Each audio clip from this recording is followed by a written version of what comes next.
IPL ২০২৬ শুরু হওয়ার আগেই বড় সুখবর মুম্বাই ইন্ডিয়ান্স ফ্যানদের জন্য। জাসপ্রীত বুমরা আবারও দলে ফিরেছেন এবং কেকেআরের বিপক্ষে প্রথম ম্যাচেই খেলতে পারেন।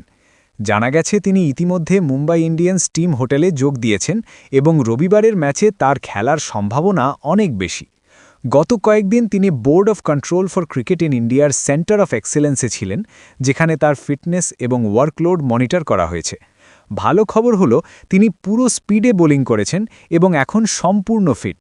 গত আইপিএল সিজনে বুমরা প্রথম 4টি ম্যাচ খেলতে পারেননি, যার কারণে মুম্বাই ইন্ডিয়ান্স শুরুতেই পিছিয়ে পড়ে।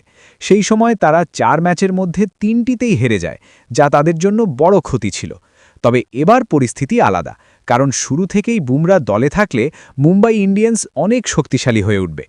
এদিকে দলের আরও 2 খেলোয়াড় মিচেল স্যান্টনার এবং উইল জ্যাক্স এখনও স্কোয়াডে যোগ দেননি। অন্যদিকে কলকাতা নাইট রাইডার্স দলটিও প্রায় পুরো শক্তি নিয়ে প্রস্তুত, যদিও মাথিসা পাথিরানার খেলা এখনও অনিশ্চিত। এখন সব চোখ থাকবে বুমরায়ের দিকে। তিনি কি ম্যাচে পার্থক্য গড়ে দিতে পারবেন? আপনি কাকে সাপোর্ট করছেন, এমআই নাকি কেকেআর? কমেন্টে জানান।